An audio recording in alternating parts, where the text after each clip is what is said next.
Assalamualaikum warahmatullahi wabarakatuh. Saudaraku yang dirahmati Allah Subhanahu wa taala. Selamat datang di channel saya yang akan selalu menyajikan kisah-kisah Islam yang menarik. Di video kali ini saya akan menceritakan kisah tentang cinta, kesetiaan, dan kesabaran seorang wanita tarim yang menunggu suaminya yang pergi berperang di jalan Allah Subhanahu wa taala.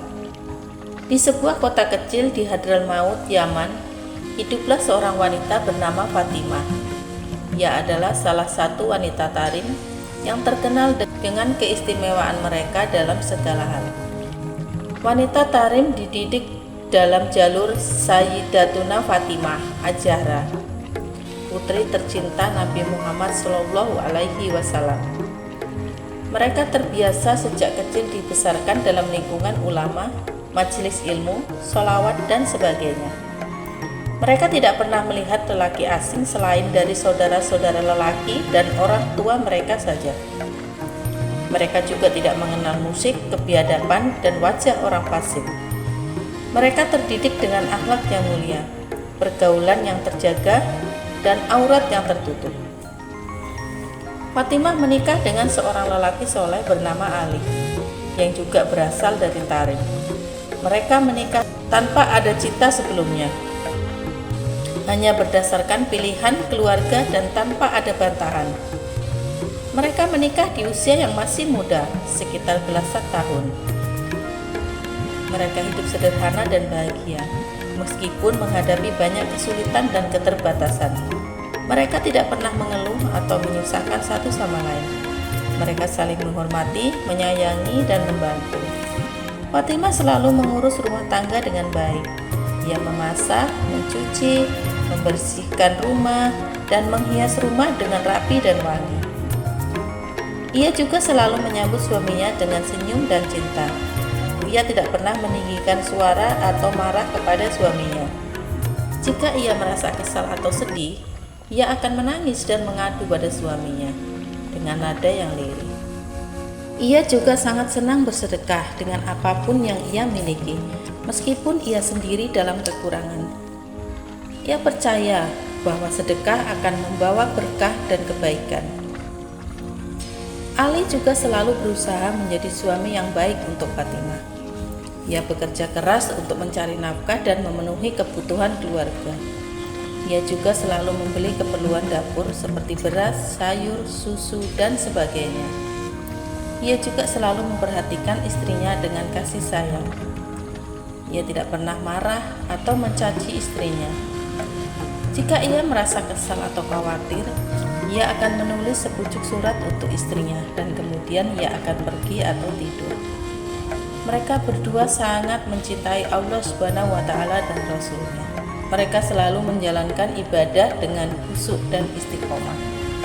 Mereka juga selalu menghadiri majelis ilmu dan sholawat yang diadakan oleh para ulama di Tarim. Mereka sangat menghormati dan mencintai para ulama karena mereka adalah pewaris Nabi Muhammad Shallallahu Alaihi Wasallam. Suatu hari terjadi sebuah peristiwa yang menguji iman dan cinta mereka. Ali mendapat kabar bahwa ada sebuah peperangan yang sedang berlangsung di daerah lain di Yaman. Peperangan itu melibatkan kaum muslimin yang membela agama Allah dari serangan musuh-musuh Islam. Ali merasa terpanggil untuk ikut berjuang di jalan Allah bersama saudara-saudara seimannya. Ia ingin membuktikan kesetiaan dan keberaniannya sebagai seorang muslim. Ali pun memutuskan untuk pergi ke medan perang setelah mendapat izin dari istrinya. Fatimah merasa sedih dan khawatir, tetapi ia tidak menahan suaminya. Ia mengerti bahwa suaminya memiliki tanggung jawab yang lebih besar sebagai seorang muslim. Ia juga berharap bahwa suaminya akan mendapat syahid dan surga dari Allah Subhanahu wa taala. Ia pun mendoakan suaminya dengan tulus dan ikhlas. Ali pun berangkat ke medan perang, meninggalkan istrinya yang sedang hamil tua. Ia membawa senjata, bekal, dan surat cinta untuk istrinya.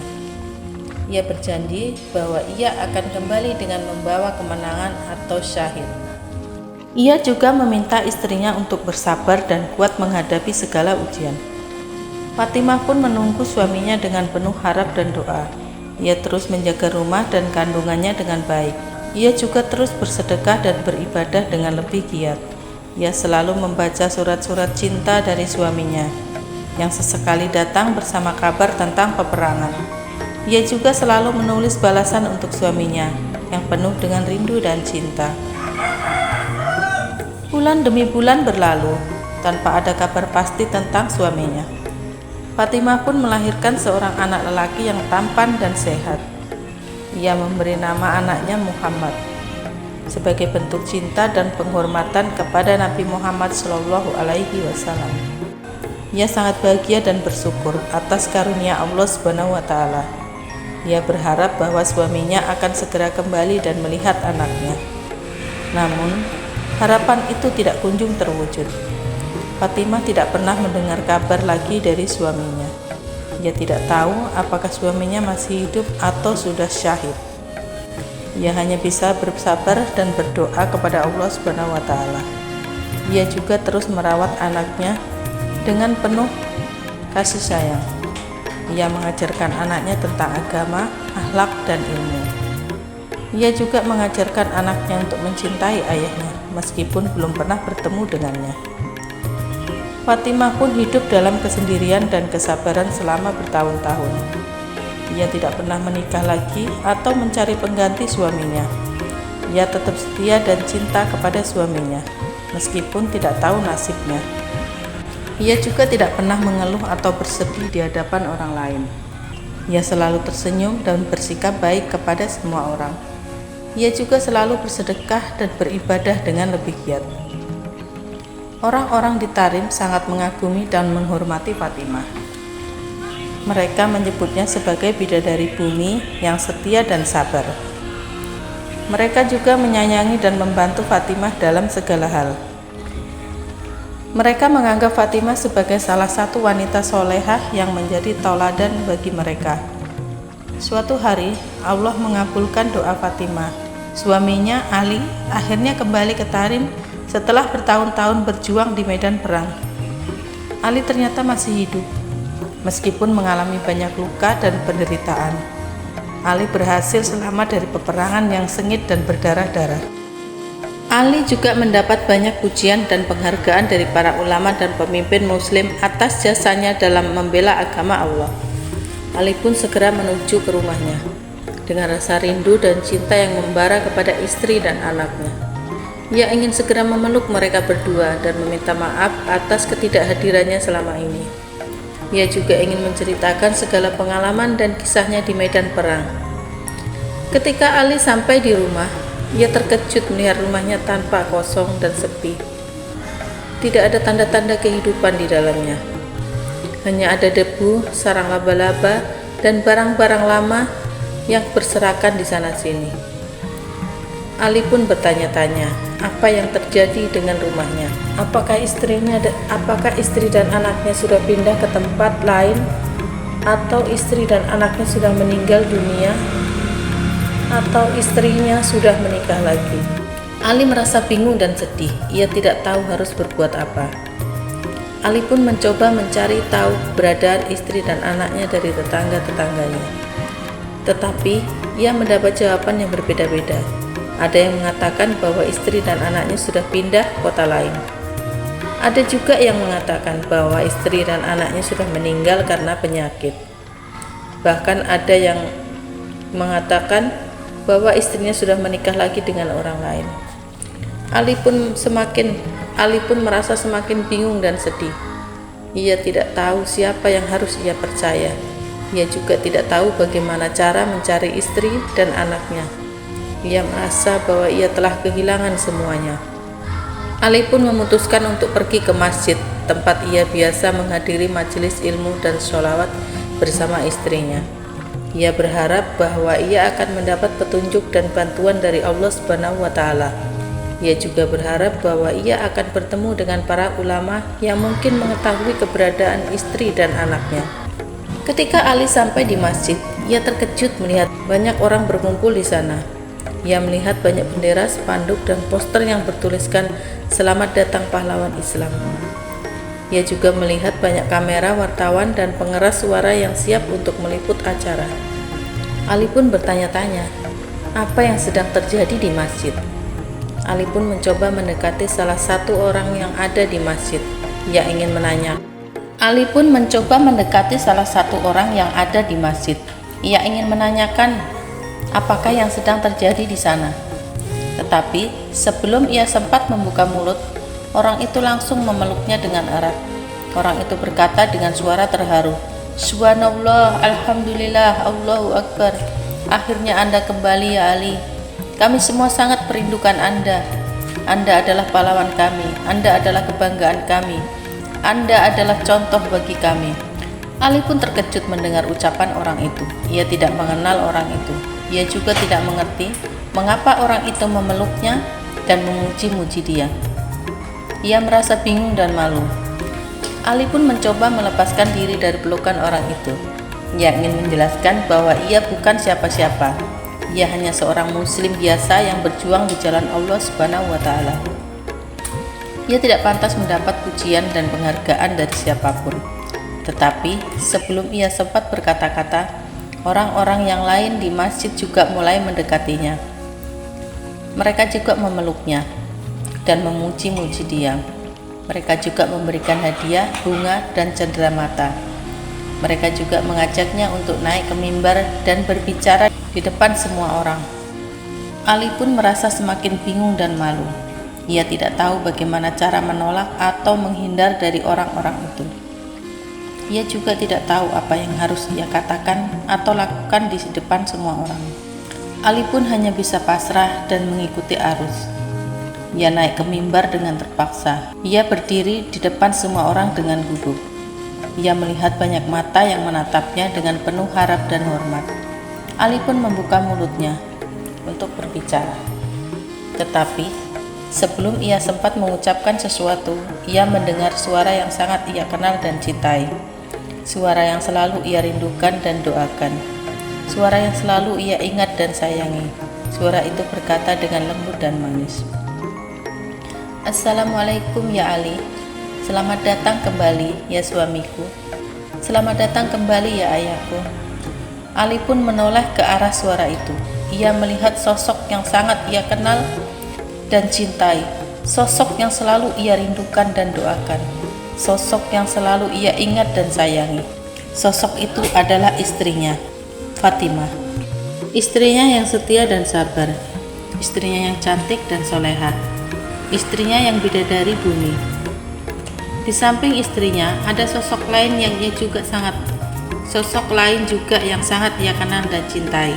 Sosok yang selalu ia harapkan dan syukuri. Sosok yang selalu ia banggakan dan cintai. Sosok itu adalah anaknya, Muhammad. Anaknya yang tampan dan sehat, anak yang pintar dan soleh. Ali pun tidak percaya dengan apa yang ia lihat. Ia merasa seperti bermimpi. Ia merasa seperti di surga. Ali pun berlari menuju istri dan anaknya. Ia memeluk mereka berdua dengan erat. Ia mencium mereka berdua dengan sayang. Ia menangis bersama mereka berdua dengan bahagia. Ali berkata dengan suara terharu, "Waalaikumsalam ya Fatimah. Alhamdulillah, Alhamdulillah engkau masih hidup ya istriku. Alhamdulillah engkau masih setia ya istriku. Alhamdulillah engkau masih cinta ya istriku." Fatimah berkata dengan suara terharu, "Alhamdulillah suamiku, engkau telah kembali. Alhamdulillah suamiku, engkau telah selamat. Dan alhamdulillah suamiku, engkau masih mencintaiku." Muhammad pun berkata dengan suara terharu, "Alhamdulillah, akhirnya aku bertemu dengan ayahku. Alhamdulillah aku bisa melihatmu ayah. Alhamdulillah, aku sangat mencintaimu ayahku." Orang-orang di masjid pun ikut merasakan kebahagiaan Ali, Fatimah, dan Muhammad. Mereka ikut bersyukur dan berdoa kepada Allah Subhanahu wa Ta'ala atas pertemuan mereka yang ajaib dan indah. Mereka juga ikut memberitahu Ali tentang apa yang terjadi dengan istri dan anaknya selama ia pergi berperang. Mereka memberitahu bahwa Fatimah tidak pernah pindah atau meninggal atau menikah lagi dengan orang lain. Fatimah tetap hidup di rumahnya dengan sabar dan setia. Fatimah sangat mencintai Ali dengan tulus dan ikhlas. selalu menjaga rumahnya dengan baik dan wangi. Fatimah juga merawat anaknya dengan kasih sayang dan ilmu. Fatimah tetap bersedekah dan beribadah dengan lebih giat. Mereka juga memberitahu Ali bahwa Muhammad adalah anak yang luar biasa, anak yang soleh, pintar, tampan, sehat dan berprestasi. Muhammad anak yang dicintai dan dihormati semua orang. Ali pun merasa sangat bersyukur dan bahagia atas semua kabar baik itu. Ia merasa sangat bangga dan cinta kepada istri dan anaknya. Ia juga merasa sangat malu dan bersalah atas ketidaktahuannya tentang keadaan istri dan anaknya. Ia pun meminta maaf kepada istri dan anaknya atas semuanya. Ia berjanji bahwa ia akan menjadi suami dan ayah yang lebih baik dan lebih perhatian. Fatimah dan Muhammad pun memaafkan Ali di atas semua yang terjadi. Mereka tidak pernah marah atau benci kepada Ali. Mereka selalu bangga dan cinta kepada Ali. Mereka tidak pernah merasa sendiri atau kesepian, karena mereka selalu merasakan kehadiran dan kasih sayang Ali. Mereka pun berpelukan dengan penuh kebahagiaan. Mereka merasa bahwa mereka adalah keluarga yang paling bahagia di dunia. Mereka merasa bahwa mereka adalah keluarga yang paling dicintai oleh Allah Subhanahu wa Ta'ala. Orang-orang di masjid pun ikut merasakan kebahagiaan mereka. Mereka ikut bersyukur dan berdoa kepada Allah Subhanahu wa Ta'ala atas keajaiban dan keindahan cinta mereka. Mereka juga ikut memberikan penghormatan dan penghargaan kepada Ali atas jasanya dalam membela agama Allah. Mereka memberikan Ali gelar pahlawan Islam sebagai bentuk pengakuan dan penghormatan atas keberanian dan kesetiaannya sebagai seorang muslim. Mereka juga memberikan Ali hadiah-hadiah yang berharga sebagai bentuk penghargaan dan bantuan atas kesulitan dan keterbatasannya sebagai seorang pejuang. Ali pun menerima penghormatan dan penghargaan itu dengan rendah hati. Ia mengatakan bahwa ia tidak layak mendapatkannya. Ia hanya menjalankan kewajiban dan tanggung jawabnya sebagai seorang muslim. Ia hanya mengharapkan pahala dan ridho dari Allah Subhanahu wa Ta'ala. Ali juga mendoakan orang-orang yang memberikannya penghormatan dan penghargaan itu. Ali mendoakan agar Allah Subhanahu wa Ta'ala memberkahi mereka dengan kebaikan dan kemuliaan, menjadikan mereka sebagai orang-orang yang soleh dan sukses. Ali, Fatimah, Muhammad pun hidup bahagia selamanya. Mereka hidup dalam cinta, iman, dan takwa. Mereka hidup dalam rahmat, barokah, dan syafaat Allah Subhanahu wa Ta'ala. Demikianlah kisah kesetiaan dan kesabaran wanita Tarim. Semoga kisah ini bermanfaat dan menginspirasi kita untuk selalu mencintai Allah dan Rasul-Nya, serta pasangan dan keluarga kita. Sekian dulu, sampai jumpa di video selanjutnya. Terima kasih sudah menonton. Wassalamualaikum warahmatullahi wabarakatuh.